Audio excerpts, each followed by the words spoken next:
Decía Ignacio el otro día algo muy cierto, que es cómo afecta simplemente que uno, cuando está cayendo el sol, ya ni puede verlo, porque hay unos edificios que lo tapan, ¿no?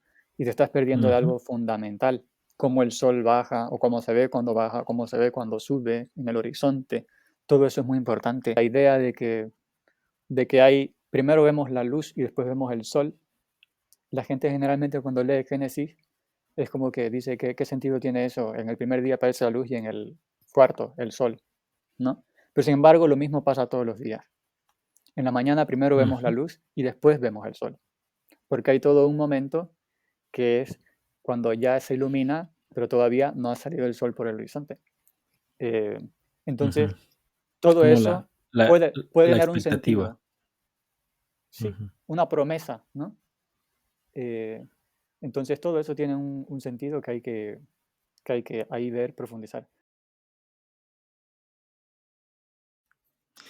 Bien, un saludo para todas las personas que nos vean en el día de hoy. Aquí me encuentro con mi amigo Daniel. Bienvenido, Daniel, y gracias por ser parte de Vidas Simbólicas. No, gracias a vos. Buenos días, Sebastián.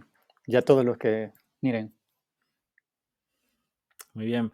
Esto es Vidas Simbólicas, es un podcast que he decidido crear para celebrar el aspecto vivencial, ¿no? Las historias de vida de personas que están redescubriendo en algunos casos o personas como Daniel que ya llevan un buen tiempo explorando lo que es el simbolismo. El simbolismo, en pocas palabras, es el lenguaje sublime a través del cual, no sé si todas, pero la inmensa mayoría de culturas tradicionales construían sus narrativas de vida, construían sus cosmovisiones, no como algo que uno se inventa, no es que la cosmovisión uno se la puede inventar, sino que ellos veían el simbolismo, el lenguaje simbólico como algo que puede ser descubierto, algo que existe. El simbolismo parece ser una cosa que es real en el sentido de que descubrimos estos patrones arquetípicos, descubrimos estos símbolos a través de los cuales podemos interpretar la realidad, pero más allá de lo meramente individualista. Así que esto es Vidas Simbólicas, Daniel, y me gustaría empezar preguntándote la gran pregunta, ¿no? ¿Quién es Daniel? ¿Cómo te describirías y qué haces en tu vida cotidiana? Bueno, ¿quién es Daniel? Difícil responder, pero eh, bueno, yo eh, soy de Santa Cruz, Bolivia, eh, y qué sé yo, eh, en lo que se refiere a lo que he estudiado, yo estudié música primero, piano, eh, y ese, digamos, es uno de mis intereses, la música, aunque no es al que me estoy dedicando en ese momento. Eh, Ujú, también, sí, bueno, he tenido mucho interés por la teología, la filosofía. eh, Eso en parte me llevó a estudiar eh, también lenguas antiguas. Hice un máster en filología antigua, entonces estuve estudiando hebreo, griego, latín. Y bueno, y eso en parte es lo que hago. Hoy soy tutor, eh, hasta ahora a distancia de estos idiomas, ¿no? De griego y latín. Estoy preparando un curso que va a ser, si se da, una universidad de La Paz, y va a ser a distancia, y cualquier persona, de hecho, va a poder asistir también de fuera de Bolivia. Así que si ujú, alguno quiere, puede, eh, no sé, me escribe y después le digo. Pero en todo caso, ujú. bueno, sí, estoy en eso y a la vez estoy estudiando filosofía. Am, y sí, em, ¿qué me depara el futuro? No sé, pero digamos que mi interés por el tema que hoy nos reúne es para mí bastante antiguo. em, es como que siempre he tenido así una especie de inclinación por el tema. em, y con ello no quiero decir que he sido estudioso del tema siempre, porque uno al final no sabe bueno, dónde ir, qué leer, ¿no? Es una cosa Ujú. que yo fui más o menos descubriendo gradualmente, ¿no? Y dando con autores y cosas por el estilo. Eh, pero sí. Excelente, Daniel. Así que eres una persona de la academia, pues te gusta mucho estudiar y has dedicado gran parte de tu vida. Pero es un tipo especial de estudio, es el estudio de algo así como las artes clásicas, idiomas antiguos, Ujú. música. eh, entonces me parece buenísimo. Sí, bueno, sí, a mí me... mm, la, yo hasta, o sea, lo que he hecho es bastante amplio, ¿no? Estudiar lenguas antiguas, digamos que a mí no me interesa principalmente con las lenguas antiguas como objeto. Yo no tengo mente qué sé yo, de estudioso del griego antiguo por el griego antiguo, sino lo que me gusta es acceder a las Mm, fuentes, ¿no? Eh, con el latín es un poco distinto, porque ujú, con el latín es como algo, es casi como algo de piedad, porque por una parte es la lengua litúrgica eh, del rito romano del que yo pertenezco, ¿no? El católico, pero también es la lengua de la que desciende el español y yo siento una especie así de como de filiación con el latín, además que me encanta mucho su sonido. Em, mm, y, pero me gusta mucho el mundo, no el mundo antiguo solamente, sino el mundo hasta la Edad Media, eh, porque como bien sabemos, hasta ese momento había una especie de continuidad en formas de ver el mundo, de conseguir las cosas eh, que tienen mucho que ver con el simbolismo, ¿no? Con una, con ujú. una, con un contacto mayor y o sea, la naturaleza tenía una relevancia que ha dejado de tener para la vida, no sé, interior del hombre. eh, y bueno, en la modernidad eso se fue perdiendo poco a poco. Entonces, Sí, sí, me eso es gusta estudiar eso. eso es muy interesante. Y si pudiéramos dedicar un par de minutos a hablar un poco de eso, de esa continuidad que fue hasta la Edad Media.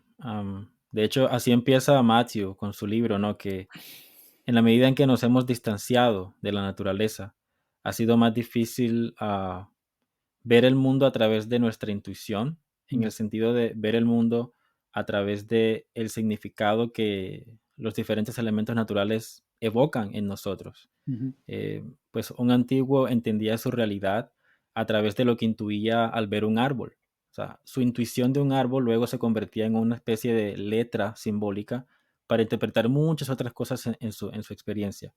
Pero hoy día, que estamos más que todo rodeados de lo técnico, de lo tecnológico, es más difícil que nuestra intuición informe nuestra experiencia de la realidad.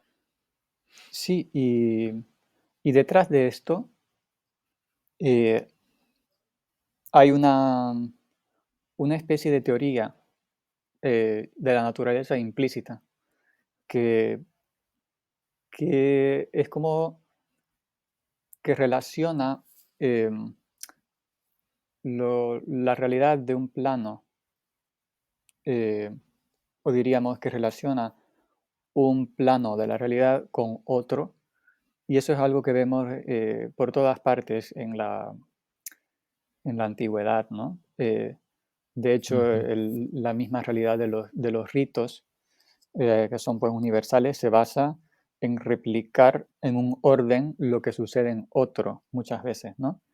Eh, o, qué sé yo, si en las mismas parábolas de Jesús, eh, ujú, ¿por qué, qué sentido tiene una parábola que se diga que si el grano de trigo no cae y muere, no da mucho fruto? ¿Qué relevancia tiene eso para, para la vida si es que no hay una correspondencia real entre el proceso del grano que muere y nace y da fruto y entre otras cosas que Ujú. pasan en otros lugares, como en la vida de uno, y qué sé yo, ¿no? Entonces, el Correcto. antiguo observaba eso, observaba un proceso natural, eh, y lo transfería también, suponía que eso debería aplicarse en otros lugares también, ¿no?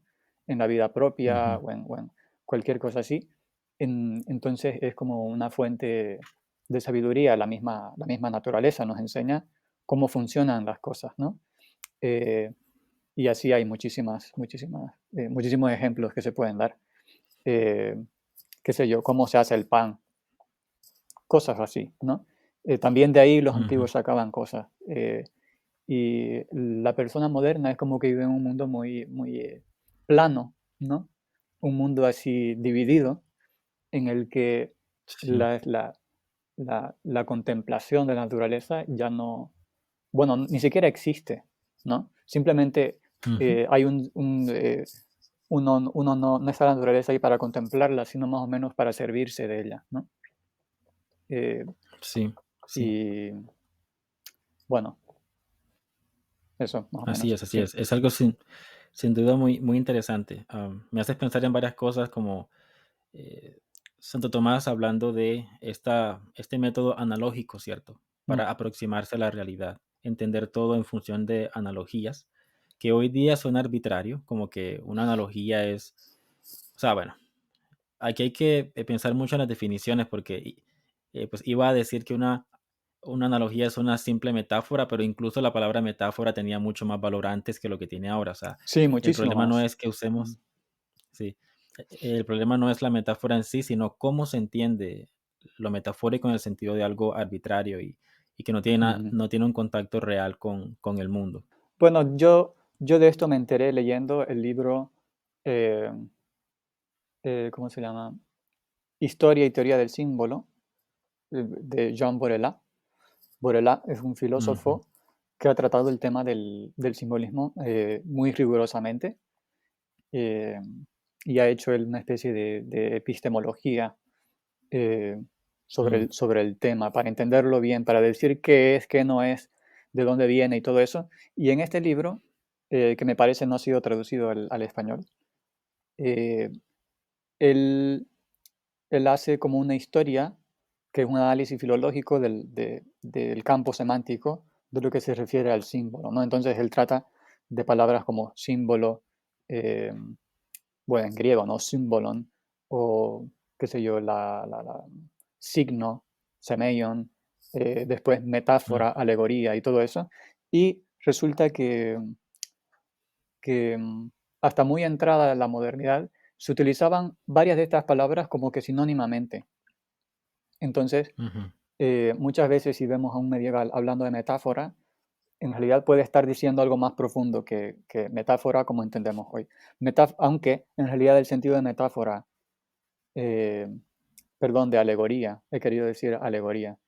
Eh, Ok. alegoría, eh, su sentido primero es retórico, es decir, es decir una cosa con otra, ¿no? Entonces, Ujú. y sí que puede ser arbitrario, decir una cosa con otra. Entonces, ahí no se busca una correspondencia entre la imagen que se usa para representar otra, una correspondencia intrínseca, ¿no? Simplemente Ujú. se dice lo uno con lo otro de una manera arbitraria. Y así también se utilizaba en la antigüedad, así eso era algo que hacían los oradores. Y ese sentido es en el que se la usa hoy especialmente, ¿no? Y ha quedado, Ujú. pero ese es el problema de las palabras, que van cambiando de significado y después, cuando leemos las fuentes antiguas o anteriores, estamos en peligro, ¿no? De imponer Ujú. significados que son anacrónicos eh, y todo eso. Pero la alegoría, pero la Sí. analogía, precisamente lo que estaba hablando es la analogía, lo del grano que cae y muere, ¿no? Eh, eso es pensar analógicamente, suponer que todo eso supone que hay una especie de analogía entre distintos planos de la realidad. Eh, Ujú. Y sí, eso es algo bastante, o sea, universal, creo, en el pensamiento Sí, así sí. del hombre. Es algo como que se da por hecho. Realmente, incluso si lo intentamos negar, porque, pues, nuestro lenguaje cotidiano, si lo analizamos, está repleto de metáforas, analogías, o Sí, que, sí. pues, de todo tipo de recursos retóricos, y esto lo usa hasta el ateo materialista más ateo que te puedas imaginar. O sea, dependemos de las analogías. Am, bueno, entonces, Daniel, si nos puedes comentar un poco, por favor, ¿qué experiencias de vida te impulsaron, digamos, a hacer esta clase de investigaciones? ¿O es que siempre ha sido así, o fue una serie de experiencias o de pronto semillas que tus padres sembraron en ti que te han Ujú, hecho volcarte mucho a las investigaciones de la cosmovisión antigua, las lenguas antiguas como método para apreciar ese mundo ujú. y todo esto? Bueno, em, la verdad es que me imagino que yo tengo una especie, no sé, de simplemente disposición a sentir algo como de fascinación eh, Mm, al contemplar el, qué sé yo, el mundo, ¿no? Entonces, eh, no sabría explicarlo, simplemente es como que yo tengo la sensación de veo un árbol y veo la luz que pasa por las hojas y de cierta forma me parece que tiene algo de inabarcable, digamos, el fenómeno ese. Pero es algo de lo que ujú, uno no puede explicar y no sé qué. Tiene que significar algo. Eso es lo que, esa es la, la chispa, ¿no? Tiene que significar algo. ¿Qué es? Y las más de las ujú. veces no sé qué es, eh, pero, pero es como que mantiene una especie de movimiento, de iniciativa, de, de escrutar, ¿no? Y averiguar. Ahora, em, yo cómo fui descubriendo esto fue en gran parte, o sea, a pesar de que ya había leído alguna que otra cosa, digamos, como adolescente, fue creo después de que empecé a estudiar latín eh, y también a interiorizarme más con la, con la liturgia de la iglesia, que empecé a darme cuenta de más cosas. Es como que de repente llegué y dije, ah, por aquí hay algo relacionado a todo esto, que es, por ejemplo, con Ujú, el latín, uno se da cuenta, eh, o yo empecé a darme cuenta, de que en ese momento yo pensaba, o lo inmediato era que era el latín, pero después me di cuenta de que es algo más común en las lenguas antiguas, no solo el latín, pero yo lo descubrí con el latín. Entonces, que las palabras tienen significados más amplios. En las lenguas ujú. modernas, las palabras han tendido un poco como a tecnificarse, a ser muy específicas. Y necesitamos palabras distintas palabras para cada cosa. Exacto. Pero antes, eh, la palabra era mucho más abarcante. Generalmente era una especie de idea un tanto vaga y se la usaba para distintas cosas que el hombre considera análogas, ¿no? Eh, Ujú, qué sé yo, por ejemplo, la palabra espíritu, nosotros decimos, que viene del latín, clarísimamente, spiritus, que en latín es un participio del verbo que es para respirar.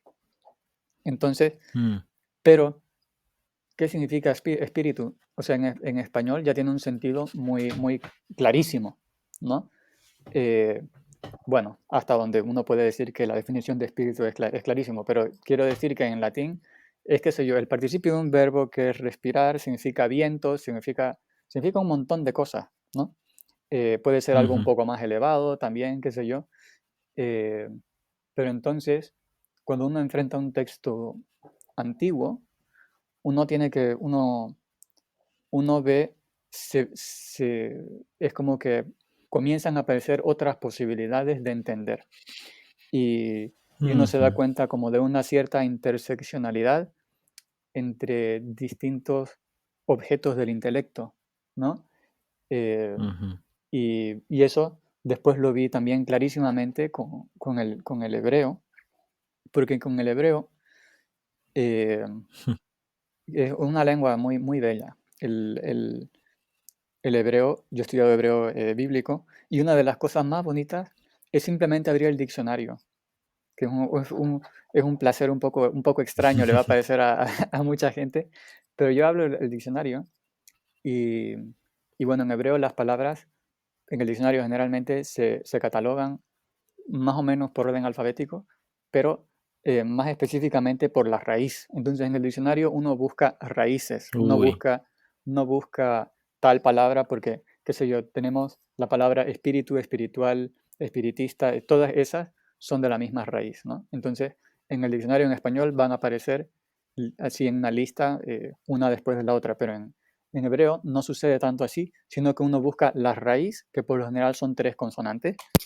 y dentro de esas tres consonantes tienen como un sentido vago, así muy, muy vago, y después están ya las palabras más específicas que van de cierta forma ujú, relacionándose a ese sentido vago, y es como que uno tiene que decir cómo de esta raíz salió este significado, ¿no? Como, por ejemplo, hay una raíz que es bet, eh, bet kuf resh, que es romper, estoy casi seguro, romper. Y, y como de esa raíz sale Bakar, que es el ganado mayor, y sale Boker, que es la mañana. ¿Qué tienen en común, qué tienen en común el ganado mayor con la mañana? ¿No? Pero sin embargo, ujú, esta gente estaba viendo algo en común y probablemente es la idea de romper, de que el ganado mayor, los bueyes, rompen la tierra al trabajar, porque ellos para cuando pensaban en el ganado mayor, pensaban en los animales que trabajan la tierra, ¿no? Y para sembrar, hay con el arado, hay que abrir la tierra, ¿no? Para después meter la semilla, y la mañana lo que hace es romper la noche. Y ya, eso. romper la noche. Eh, y, y así, digamos, ¿no? Y uno dice, mira, eh, y uno comienza a darse cuenta de que hay todo un lenguaje, ¿no? Y eso se ya ve bastante en la poesía, que usa Ujú, de estas analogías. eh, y bueno, qué sé yo, el mundo se vuelve mucho más interesante, digamos, ¿no? Pero es como una especie de ejercicio, no viene solo. Uno tiene que si bien hay esa expectativa, creo que uno tiene que hacer el ejercicio de forzarse a, a verlo. Y de cierta forma vencer al mundo que de cierta forma nos lo impide, ¿no? Por ejemplo, ujú, eh, decía Ignacio el otro día algo muy cierto, que es cómo afecta simplemente que uno, cuando está cayendo el sol, ya ni puede verlo porque hay unos edificios que lo tapan, ¿no? Y te estás perdiendo de ujú, algo fundamental, ¿no? De la idea del, cómo el sol baja o cómo se ve cuando baja, cómo se ve cuando sube en el horizonte. Todo eso es muy importante. Qué sé yo, ujú, la idea de que hay, primero vemos la luz y después vemos el sol. La gente generalmente cuando lee Génesis es como que dice que qué sentido tiene eso. En el primer día aparece la luz y en el cuarto el sol, ¿no? Pero sin embargo lo mismo pasa todos los días. En la mañana primero vemos la ujú. luz y después vemos el sol, porque hay todo un momento que es cuando ya se ilumina, pero todavía no ha salido el sol por el horizonte. Eh, Ujú. entonces, Es todo como eso puede la dar un expectativa. sentido, sí, Ujú, una promesa, ¿no? Eh, entonces, todo eso tiene un sentido que hay que ahí ver, profundizar. Lo otro fue, digamos, la, la liturgia, que es muy, bueno, digo, en mi andadura, digamos, de esto, ¿no? Que si uno le presta atención, si uno le presta atención, está pues llena de signos, de cosas a veces incomprensibles, de, pero que todas tienen sentido, y qué sé yo, y de analogías eh, que se hacen relacionando un texto con otro, ¿no? Entonces aparece tal salmo con tal otro texto, y uno dice, ¿qué tiene que ver? Y cuando uno lo piensa, ujú, tiene mucho que ver, ¿no? Y después uno se da cuenta leyendo, por lo general, qué sé yo, a los padres, que ya hubo uno que dijo algo precisamente sobre esto y lo explica más, pero la liturgia es como que lo integra, así como por sugerencia, ¿no? Porque la liturgia no dice las cosas generalmente eh, con obviedad, ¿no? Porque eso es como una cosa Ujú. grosera. Las cosas están un poco tapadas, siempre un poco veladas, ¿no? Clemente de Veladas. Alejandría decía, ¿por qué la escritura tiene muchos sentidos? Por qué no puede simplemente decirse las cosas claramente? Y él decía, por una parte, para que el hombre aprenda que las cosas espirituales cuestan, ¿no? No salen Mm, así regaladas, generalmente, caben excepciones. Eh, y también para protegerlas, él decía, según el dicho, ¿no? de Jesús de no tirar las piedras las perlas a los cerdos, ¿no? Las cosas, ujú. este tipo de cosas de cierta forma están veladas, protegidas, y bueno, y uno ya tiene que, si quiere entrar, ¿no? Eh, entonces, eh, todo el orden, ¿no? de los ritos en la liturgia, todo está muy lleno de, de significado que uno tiene que ir ahí explorando, ¿no? Y es algo que nunca acaba. ¿Cómo se llama? Ujú. Hugo de San Víctor decía, Hugo de San Víctor dijo que fue un teólogo, bueno, sí, un teólogo comentarista eh, medieval, decía que hay tres libros donde están los símbolos: la creación, la, la escritura y la liturgia. Entonces, uno en esos tres libros, bueno, pilla de todo. Pero Mm, no salen las cosas así a la primera, por lo general, ¿no? Es como un ejercicio, el hombre se tiene que volver como contemplativo de qué cosas me puede estar enseñando esto que tengo enfrente. ujú.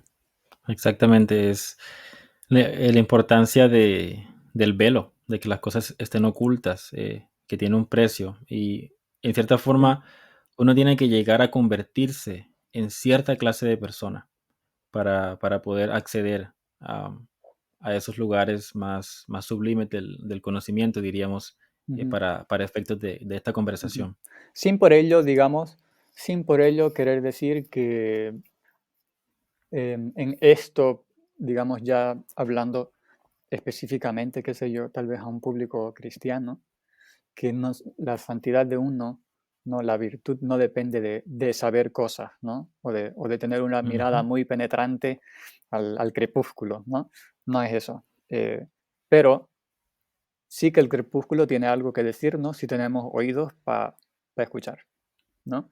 Y sí que algo de lo que así vamos a es. poder incluso llevarlo y tal vez nos santifique, eh, pero no es una especie de, de gnosticismo en el que es el conocimiento el que causa, el que es la causa, el factor del perfeccionamiento espiritual, ¿no? Un conocimiento muy sublime, sí, pero no es esa la llama, ¿no? De una vida Claro.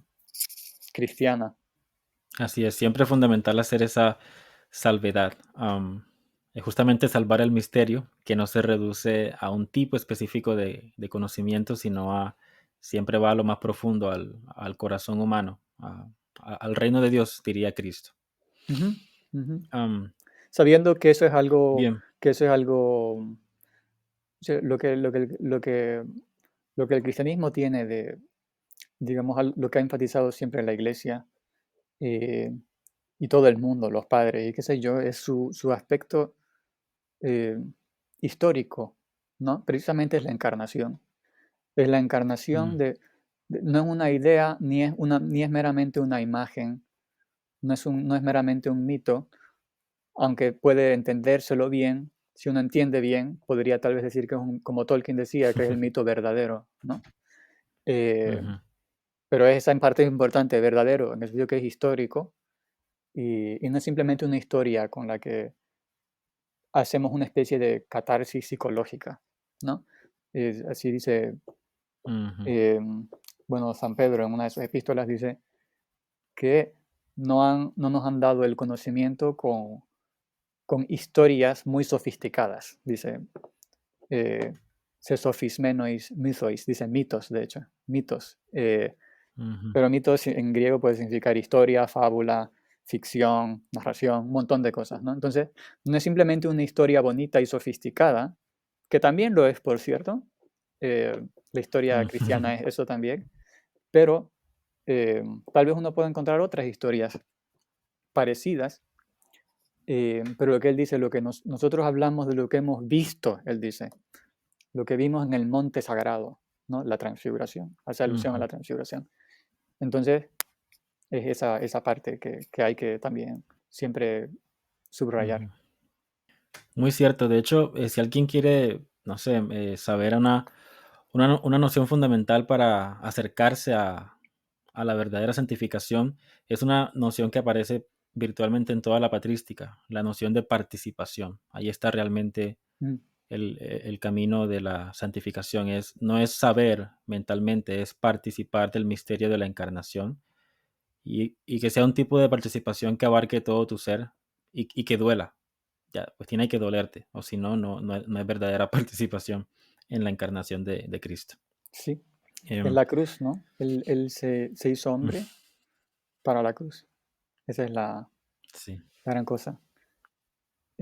Y es la participación en la vida divina, ¿no? Eso también lo dice Pedro, y los padres en distintas formas. Es como que reiteran este principio de que Dios se hizo hombre para que el hombre se haga Dios, ¿no? Que es algo bien, Ujú, ¿cómo se dice? Audaz de decir. Eh, pero eso totalmente. es, pero eso es. Y ahí decía, escuchaba a alguien decir que se dice que el cristianismo no es humanista. Yo digo, ¿qué más? No puede haber pues nada más humanista que eso. De hecho, sobrepasa todo lo que puede decirse del humanismo. Es el hombre que no puede ser solamente hombre, sino Dios, pero no por sí mismo, ¿no? Sino Ujú, por participación, por ser asumido a Dios por Dios. así es, así es. Estaba pensando en algo recientemente y es justamente eso, el peligro de uno como cristiano articular su defensa de la fe reaccionando contra, lo cual no está Mm, mal. De hecho, muchos padres reaccionaban contra, pero sí, uno los primero tiene apologistas. sí, pero uno primero tiene que atesorar el cristianismo como tal antes de y no girar en torno a la reacción contra, porque luego ocurre eso, termina uno diciendo que no somos humanistas, pero es que, o sea, cuidado, si atesoras el misterio del cristiano o de la fe cristiana, vas a darte cuenta de que es mejor decir somos los más humanistas, y no reaccionar contra y decir que no somos humanistas. Sí, sí. Sí, y eso, ujú, estoy de acuerdo. Primero uno tiene que decir qué es antes de decir qué no es, ¿no? Ujú, Hay que tener claro qué es uno, y efectivamente es necesaria la apología.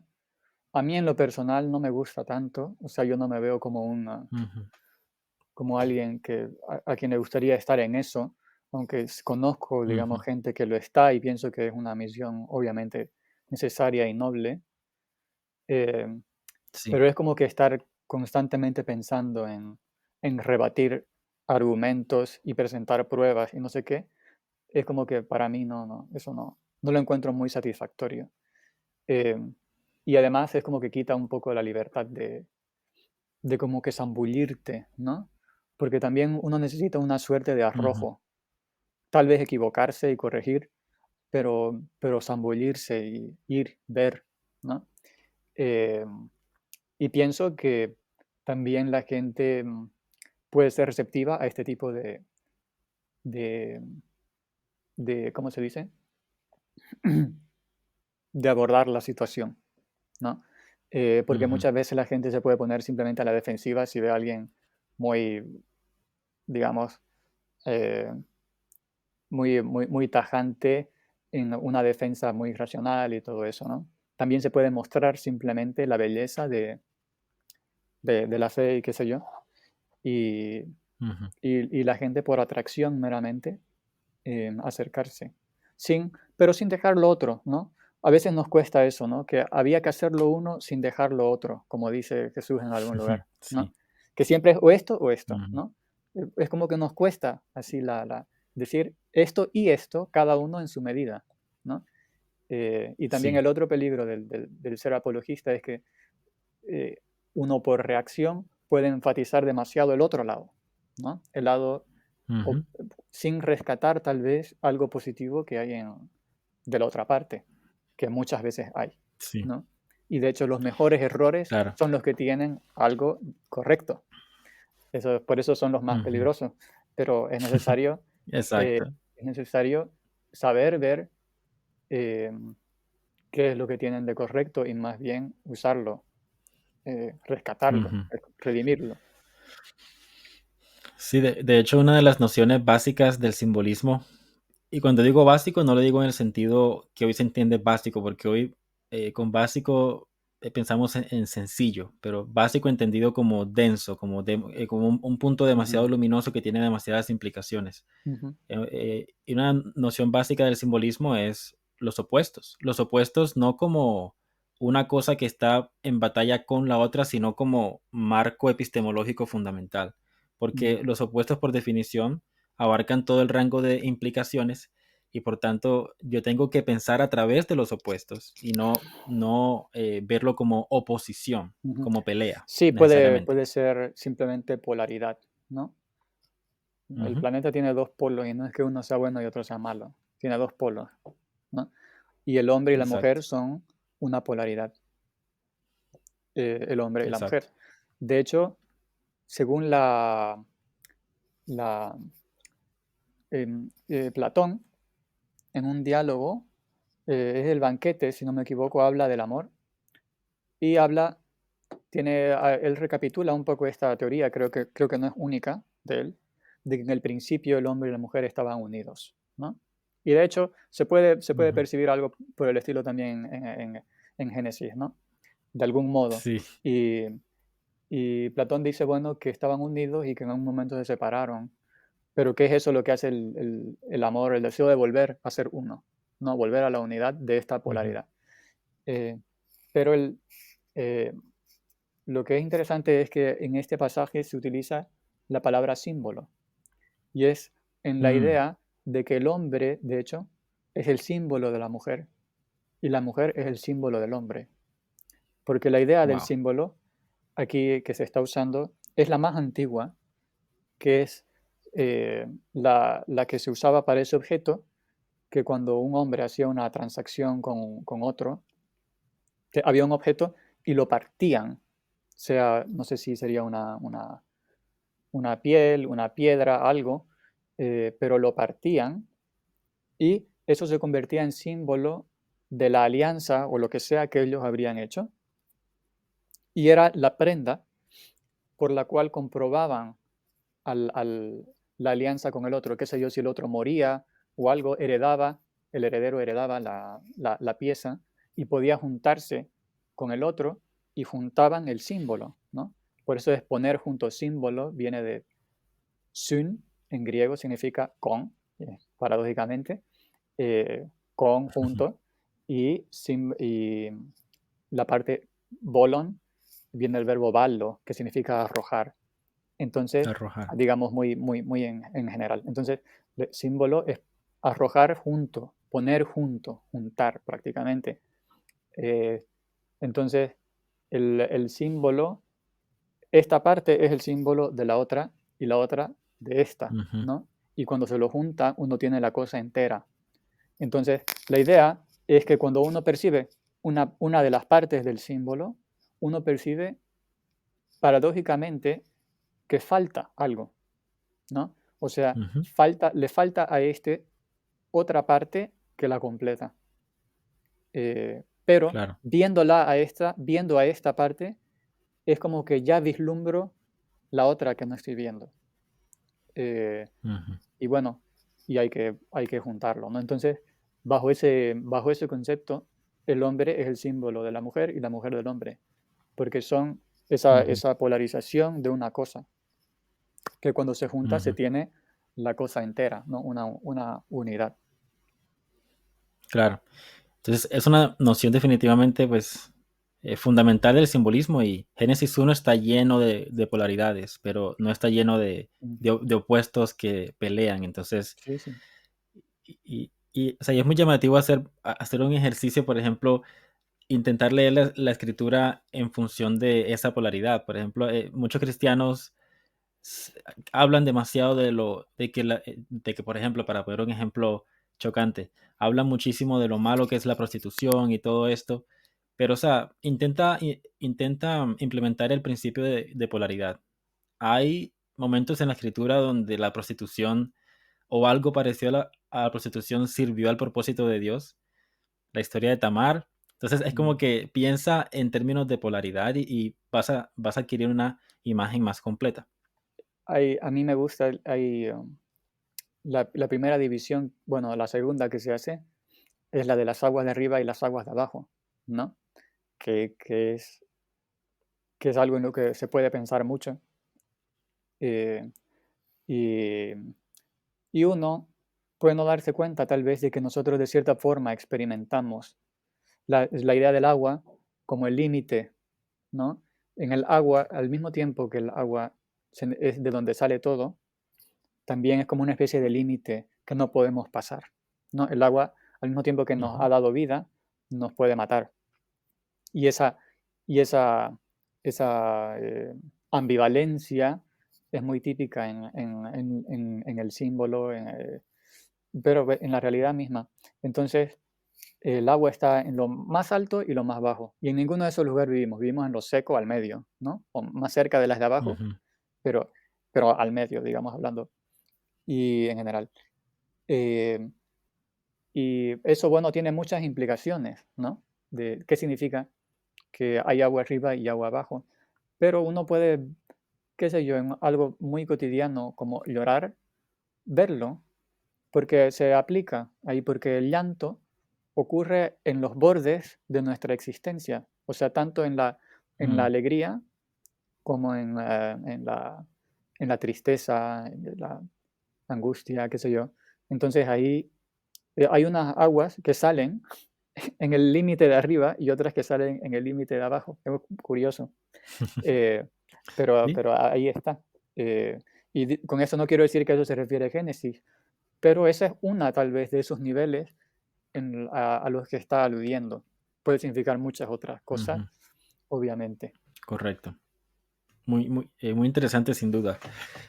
Para avanzar un poco más en la entrevista y volviendo al tema que nos une en la mañana de hoy, em, en tus propias palabras, con base en tus investigaciones, en lo que has podido apreciar acerca de este tema, y pues sin la expectativa de una respuesta súper técnica y completa, ¿cómo definirías el simbolismo? ¿Qué ha sido el simbolismo hasta este momento en tu experiencia y en tu investigación? Bueno, yo la verdad es que me encuentro en, en un proceso todavía de ver, de demarcar bien, ¿no? Em, yo lo que diría primeramente es meramente, en lo más esencial, la apertura. De esto habla Borelà, insiste mucho en su libro este. Ojalá alguien lo traduzca, porque, bueno, es un poco difícil, pero es muy bueno, que es una apertura, él llama apertura epistémica.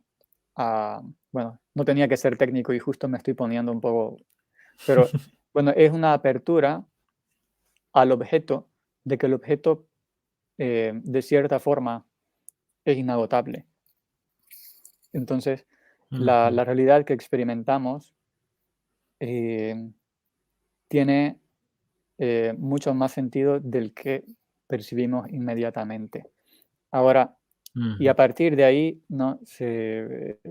Simplemente crear, yo diría, para mí es crear el hábito de ver el mundo de esa manera, pero ahora de ahí ir a cosas como por ejemplo que muchas veces, bueno, al menos en la comunidad del mundo simbólico se dice que esta es la estructura de la realidad, que esta es la, no, no sé, que tal fenómeno en el mundo, o a veces se hacen análisis sociológicos, que está cumpliendo Ujú, este patrón o no sé qué. A mí me parece interesante, digno de atención, pero soy un poco, ujú, así digo, tal vez, ¿no? Pero digamos que yo estoy más tratando de estudiar todavía cómo sería eso. ¿Qué significa que mm, tal sea, que tal patrón simbólico sea la forma en que funciona la realidad? Porque uno dice eso y hay que darle una forma, ¿no? Una forma claro, coherente y todo eso. Entonces yo personalmente no estoy tan así de abordarlo de esa manera, pero sí estoy abierto y nada, con ganas de aprender ok, y ver. ok, Ujú. entendido. Muy interesante el simbolismo como la noción de que el objeto es inagotable, de Sí, que que el eso mundo es lo está lleno de contrario, significado. eso es lo contrario de lo que hace el método científico. Porque lo que hace el método científico es agotar el objeto, ¿no? Hace Ujú, lo que Baudrillard llama cerrazón epistémica, ¿no? Dice, eh, qué sé yo, em, como, a ver si se me ocurre un ejemplo, el agua es H2O, ¿no? Dos moléculas de hidrógeno y una de oxígeno. Es hidrógeno, ¿no? Uf, perdón que ya salí de colegio hace mucho. sí, dos Es de hidrógeno. hidrógeno. Em, y una de oxígeno. Y el agua es eso, y no es nada más que eso, ¿no? Es un líquido, eh, en el mejor de los casos, un poco transparente, a veces dulce, a veces salado, que su estructura molecular es dos de hidrógeno, una de oxígeno, ¿no? Y eso es agotar, hacer una cerrazón epistémica respecto del agua. Ujú, Eh, y entonces uno dice, ¿qué es el agua? H2O, ¿no? Eso es una cosa escandalosa, digamos. O sea, sí, eso no es el hombre. El hombre no piensa en eso cuando ve el agua, ¿no? El hombre piensa en muchas otras cosas, piensa en purificación, piensa en vida, porque necesita beber agua, piensa en bueno, muchísimas cosas, ¿no? En mm, límites también, porque el agua es un límite natural, como las en montañas. recreación. Recreación también, la gente se tira agua cuando está jugando, es verdad, carnaval. eh, Ujú, y, y sí, ¿no? Es algo renovador, ujú, renovador literalmente. Entonces, eso se acerca más, eso es tener una apertura a, hacia el mundo, ¿no? Del significado de las cosas no encerrarlas, ¿no? Para hacerlas un objeto de estudio, que el estudio científico científico en el sentido moderno, eh, ujú, porque se han robado también a ese nombre ciencia, porque hay cosas que son ciencia y que no son la ciencia moderna, pero la ciencia moderna se arroga, ¿no? La, la, la, el monopolio. ujú, Pero digamos que no agotar las cosas a su definición científica o a la pretensión o la pretendida verdad que la que, qué sé yo, el método científico pretende, asume de las cosas, ¿no? Y con ujú. esto no me coloco en contra de las investigaciones, ni siquiera de decir que el agua es H2O, ¿no? Simplemente que el agua no es reductible meramente a H2O. Eso al hombre Okey, le presta un servicio relativo, ¿no? No completo. ujú, okey. Yo poniéndome aquí un poquito apologeta y desafiando no a la ciencia, como dices, sino desafiando al positivismo cientificista, desafiando eso en específico, diría que la terminología de la ciencia moderna no es, en un sentido es clara, en el sentido de que está dado y está la pretensión de que la definición de la ciencia moderna es todo lo que hay y es autoevidente, pero en un sentido más simbólico podríamos hasta decir que la ciencia moderna es oscura o con poca luz, en el sentido de que tiene una muy poca cantidad de significado, mientras que las palabras o el lenguaje antiguo como las lenguas antiguas como el hebreo o hasta la Edad Media. En un sentido podríamos decir que son lenguas con sus raíces vagas, oscuras, en el sentido de que son muy amplias, pero también podríamos decir que están llenas de luz, porque tienen muchas implicaciones y iluminan diferentes aspectos de la existencia humana a través de la analogía. Entonces, no sé si me voy a entender, pero podríamos decir que la ciencia moderna carece de luz, mientras que la cosmovisión antigua o los otros tipos de ciencia son mucho más luminosos. Ujú. Em, sí, sí. O sea, rescatando siempre que la ciencia moderna es, es sumamente hábil y eficiente en lo que se propone, en los procesos Mm, que se propone, ¿no? Entonces, em, ¿cómo decirlo? En su propio ámbito sí que tiene mucha luz. Simplemente el ujú, problema de ella es decir: "Esto es todo", ¿no? Pretender que sea todo, que su provincia sea el todo. ujú, Igual que el asunto con la ciencia moderna es un poco como un hombre con un detector de metales, ¿ya? ujú. Y bueno, Sí. el hombre antes buscaba metales y no los encontraba, pero después resulta que inventó un detector de metales y, y comenzó a buscar metales y comenzó a encontrar muchísimos metales, más metales que nunca antes. Y bueno, el hombre Ujú. entonces, por tanto, concluye que solo existen los metales. Eh, Ajá. entonces, como método para que explica la realidad material, sí. Ujú. Ujú. Pero, Ok, pero, pero no por ello la realidad se reduce a la material, ¿no? Simplemente. claro. Entiendo. Y incluso a los distintos niveles de relación que existen entre realidades materiales mismas, ¿no? También, claro, porque Ujú, pues son una serie de principios que son pocos, pero que luego se aplican para muchas diferentes áreas y funciona de manera muy eficiente y real. ujú, ujú, Ok, Daniel. Bueno, para ir finalizando la entrevista, bueno, ya nos empezabas a comentar un poco de que estás en un proceso, justamente por tu carácter riguroso de ir a las fuentes, y estás en un proceso donde sigues investigando, profundizando acerca de qué es el simbolismo, hasta dónde llega, y no confiar de manera muy rápida en las diferentes formas en las que el simbolismo se usa como instrumento. Am, pero para ir un poquito más profundo en eso, ¿qué retos enfrentas o has estado enfrentando desde que te interesó el simbolismo o desde que empezaste a investigar más acerca del simbolismo? ¿Qué retos ha conllevado eso? Hasta ahora creo que no particularmente muchos, eh, Ujú, sino, qué sé yo, más que todo, tal vez la impresión que alguna gente tiene de que uno está hablando de cosas arbitrarias, ¿no? ujú, Eh, de que uno simplemente está imponiendo fabricaciones de su imaginación a las cosas. Em, y bueno, pero por otra parte, no, todavía no mucho, porque yo, digamos, esta actividad para mí ha sido todavía algo muy interno, ¿no? Yo no estoy por ahí, qué sé yo, publicando cosas, ujú, dando charlas, incluso haciendo lo que estás haciendo, ¿no?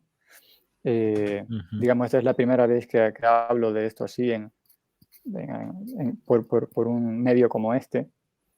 Entonces, no he experimentado todavía, digo, eh, mucha oposición, porque como siempre te digo, estoy en un proceso que yo considero todavía de formación en la ujú, materia, ¿no? De leer, de leer autores, ver qué se ha dicho. Yo le tengo mucho terror a reinventar la rueda, eso es algo que ujú, tengo. Eh, porque uno puede pensar mucho tiempo en algo y descubrir algo y que sea bueno y verdadero, pero darte cuenta que lo dijo un griego hace 2500 años, ¿no? Y eso es, Ujú, bueno, aparte del un poco el golpecito así, la palmadita a la vanidad, porque has pensado igual que un griego de hace 2500 años, te das cuenta que podías haber leído a ese griego y más bien agarrar el proceso por donde está, ¿no? Y hacer un ujú, aporte sustancial, verdadero, ¿no? Que haga avanzar la ciencia, ¿no? Entonces, ujú, eso es algo que considero importante y por eso simplemente, más bien estoy en un proceso de nutrirme, de explorar autores y ujú. ver eh, distintos pensamientos sobre el planteamiento, sobre el mismo tema. Claro. Y creo que en una ocasión me expresabas que quizás a futuro vas a empezar a escribir algo, no directamente de simbolismo, pero relacionado al simbolismo, y yo pues celebro mucho esa intención que quizás puedas tener a futuro. Y Ujú, seré uno de los primeros en apreciar tus ujú, aportes porque sé que serán sustanciales. em, bueno, y ojalá. no serán reinventando la rueda, sino justamente consciente de por dónde va la discusión y partiendo de allí para hacer tu contribución. Así que, Ujú, Daniel, muchísimas gracias por este tiempo. La verdad fue muy de mucho valor escuchar un poco de tu historia, tus pensamientos y el momento en el que te encuentras ahorita con este proceso de formación en el que estamos muchos acerca ujú. del simbolismo. Hasta una próxima oportunidad quizá y estamos No, en contacto. sí, muchísimas gracias a vos por el espacio. Eh, y sí, que no va a ser probablemente la última, al menos ojalá. Eh, Podemos en alguna otra ocasión hablar de temas más, qué sé yo, específicos, ¿no? Como Ujú, meternos más a alguna cosa. Incluso puedo hablarte de cosas que esté leyendo y ese tipo de cuestión. sí. Sería súper. Mientras que te escuchaba en la sección de la naturaleza justamente simbólica de las raíces hebreas, yo decía, no sé, podemos escoger una sola raíz y hacer una charla solamente, pues Sí, hablando de se un puede. par de Ujú. derivaciones. Sí. Sí, uno escoge una, qué sé yo, una particularmente interesante y ves, qué sé yo, todas podrías decir que la raíz es una idea muy fundamental y tiene distintas encarnaciones, ¿no? Eh, Ujú, se manifiesta, eh, se manifiesta como que dando el acento en, en una u otra parte de todo su campo semántico muy general, ¿no? ujú, Pero uno al final ve que eh, están todas relacionadas, ¿no? En el nivel más radical, por eso, radical de la raíz, están mm, relacionadas. Y de hecho, eh, el símbolo funciona de esa forma. O sea, eso es lo que dice Borelá en su libro. Él dice que existen familias de símbolos eh, y cada símbolo en particular eh, tiene como una especie de contenido, carga semántica, y ujú, esa carga en una tradición o en otra, ponete en la tradición cristiana o en la otra tradición, qué sé yo, hinduista, el mismo símbolo eh, es como que subraya distintas partes de ese campo. ujú, Eh, pero eh, al final, un análisis minucioso demuestra que en realidad ambas cosas que el uno, lo que el uno saca de tal símbolo y el otro del otro del árbol, por ejemplo, en realidad a un nivel muy básico se relacionan, pero es como que este símbolo en esta constelación de símbolos es como que acentúa una parte y en esta otra ujú, constelación acentúa otra, ¿no? Y así vemos ujú, distintas, por ejemplo, la misma, el simbolismo de la serpiente, mm, que eh, puede significar muerte, eh, pero al mismo tiempo también puede significar sanidad. Y hay toda ujú. una cuestión muy profunda, ¿no? Al respecto de eso. En la Uy, sí. tradición judeocristiana se ha enfatizado, digamos, especialmente, no exclusivamente, pero especialmente, la parte negativa, ¿no?, de la muerte.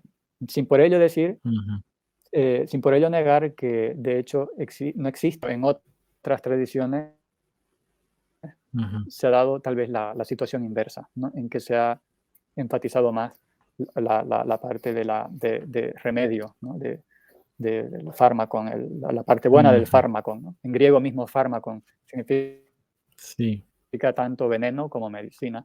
Y bueno, y podemos quedarnos hablando todo el día de eso. completamente fascinante. Completamente fascinante, correcto. Muy bien. Ok, entonces, hasta una próxima oportunidad, Daniel. Un abrazo y hasta luego. Muchas gracias a vos, Sebastián. Hasta la próxima.